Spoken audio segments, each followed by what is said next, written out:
Shalom is real. I want to give all praises, honor, and glory to Yahweh, Ba'ashem Yahweh Shai, Ba'ashem K.I.S.S. Yahweh, who the world ignorantly calls God. Yahweh Shai is his son, who the world ignorantly calls Jesus Christ. And there's no God beside them. Double honors to the elder apostles and the elder bishops of Great Millstone for being faithful witnesses to the Holy Spirit. And salutations to the elect whom the Lord have given ears to hear. And I want to do a quick reply to the brother. This page is GMS Prophet Nehemiah. All GMS members are required to be on fire. And that's a fact, as we are the hopeful elect. Understand that according to the scriptures, the Lord said he would that you were hot. You know, he wants you to be all the way on the right side or all the way on the left. We can't be in the middle. And as I was watching the brother, he made some beautiful points. How he was saying even he of himself was getting cut. You know, because there's times where, you know, you get sluggard or whatever. You feel like you don't have enough time. You got so much going on in your life. Well, you make time. You know? What was always taught to me is that you make time for what's important to you. Like brothers always go into, if you had a female, you know, that wanted you to come over that day, but you had to work at a certain time, you will make sure that you set up the right time where you could, you know what I'm saying, go handle your business with her and still make it to work on time. Because seeing her was that important to you. So how much more is it for these scriptures, for the Lord? And we always forget, you can never forget to pray. You know, pray and practice, you know, to set time aside for Yahweh Ba'ashem Yahweh Shai. Hey, you got to be to work at 8 o'clock. Get up at 6:30. You get up at 6:30, you pray, you get some reading in, you know, you get you a lesson in, you get ready for work, you do what you got to do, man. Right? Because we got to remember the Lord don't need none of us. And we're all walking on eggshells. We're all walking on eggshells, as the saying goes. So, you know, I wanted to, harp on his website called the 10-minute rule. Now I wanted to find, because a few years back the Apostle Tahar, he did a lesson how brothers need to be doing lessons at least 10 minutes long. You know, and that's a standard. Of course, if you do a 5-minute lesson and it's edifying, then leave it out there. All right, but there's always a standard to everything. You know, there's a measuring stick, right? So it says, the 10-minute rule, a method to overcome procrastination by starting small, right? And it's in everything we do, because, you know, here it is, right? I'm here riding and talking to you, Akim. But before I was doing this lesson, I'm like, you know, I do it, you know, after I do this, that, and the third. I'll do it when I get parked up. But another thing is, you don't know if the Spirit is going to still be on you. You know? Because that's what happens. You think you got a Spirit on you, or you might have it on you at the time, but then 5 minutes later it left. Remember, according to John the 3rd chapter, that the Spirit is as the wind, and we cannot know where it listeth or where it cometh. Right? So the Spirit, in a sense, is spontaneous. Meaning you can have a thought on a lesson. If you don't write it down or if you don't meditate on it, it can leave you.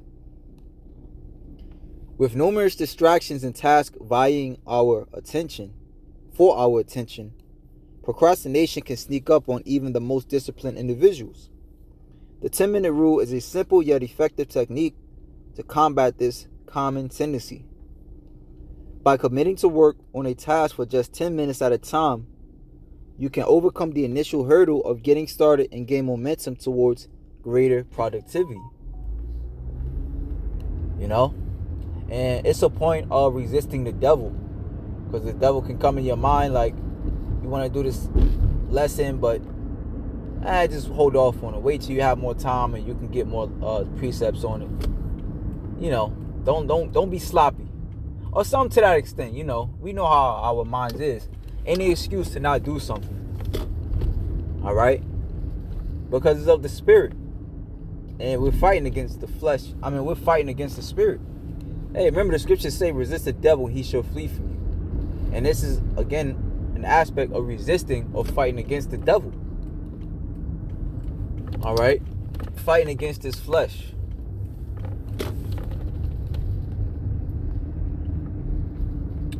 So it says key takeaways. Which bear with me. I'm riding down the street, but niggas normally be going crazy over here. So I gotta keep my head on a swivel. But I'm about to park up, so just give me a second.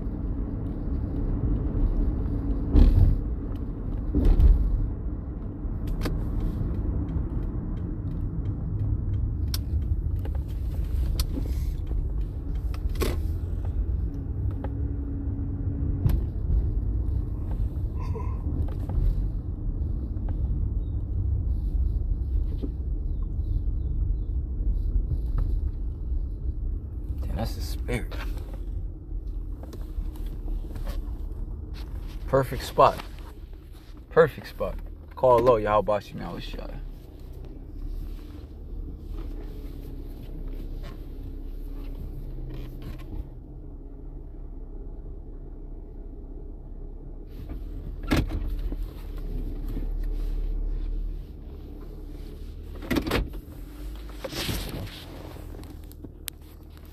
Let me turn this off. Brothers can't really see me anyway. It says procrastination solution. The 10-minute rule is a method that can help overcome procrastination by getting started on a task for just 10 minutes. Small steps. Breaking down tasks into smaller chunks can make them less overwhelming and more manageable. Alright? Hey, something as so-called small as a prayer. Don't wait to pray. When it comes to your mind, pray. It have to be a long, drawn-out prayer. You can ask, hey, Yahweh Shimi Awashai Salakna Yah Wakol Chata'ayim. And that's it. Which is to say, forgive me, Wakol, of all Chata'ayim, Yah, my sins. Yahweh Shimi Awashai, keep me safe today.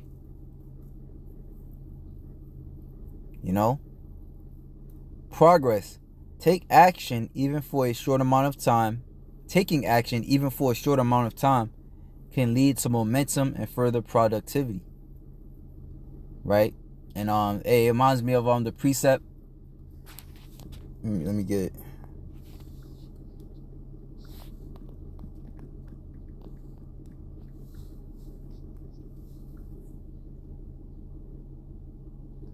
First Thessalonians 4:11.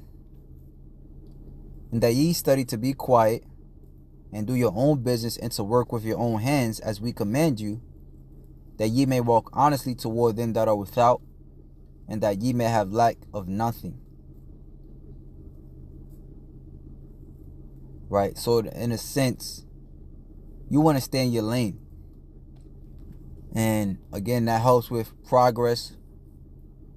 Alright, because you can look at another brother doing 1 hour and a half videos, going into this lesson, that lesson, and you feel like you gotta do the same. But you at the point of building momentum. Now, what I've also noticed is that a brother could start their lesson, especially Apostle Tahar. They said it's going to be a quick lesson, and it turned out to be a 45-minute lesson. But have it in your mind that, all right, it's going to be a quick hit, and then go from there. Starting small can help momentum and motivation to continue working on the task. Eliminates excuses. By committing to just 10 minutes, excuses like I don't have time can be eliminated. Develops consistency. Consistently working on tasks for 10 minutes can lead to the development of a habit of productivity. Then it says increase focus. Focusing on a task for a short period can help improve concentration and reduce distractions.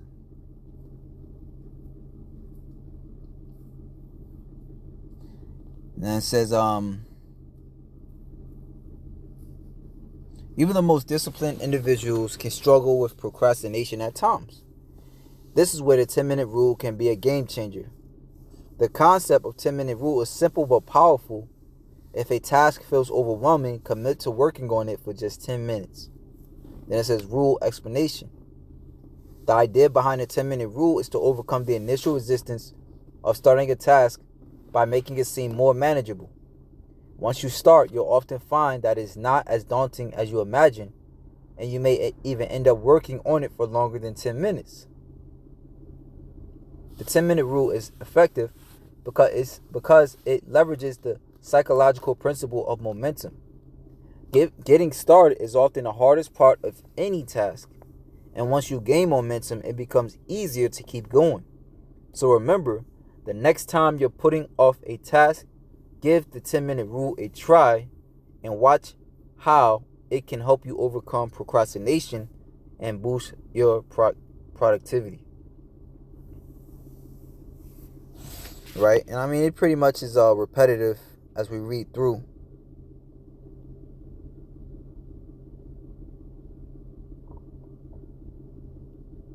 This is a decent advice.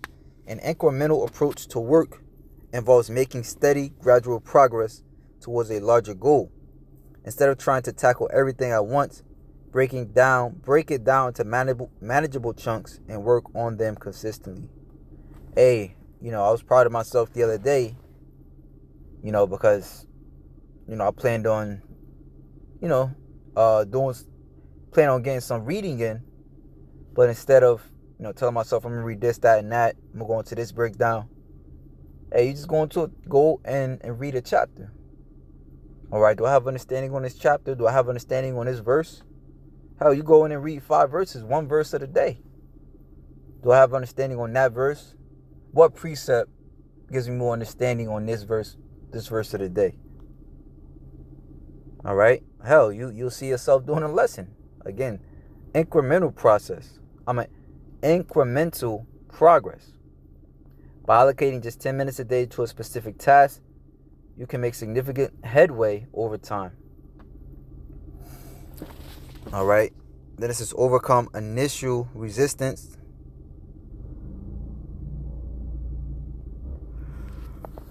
All right. So it gives you all the benefits of the 10-minute rule.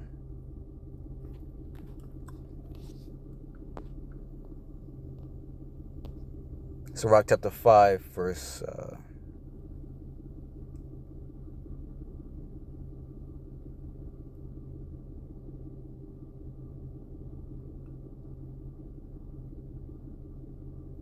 Sirach 5:2, follow not thine own mind and thy strength to walk in the ways of thy heart, and say not, who shall control me for my works?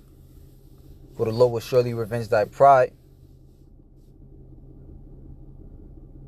Let me jump down to verse 7, because this specifically speaks on procrastination.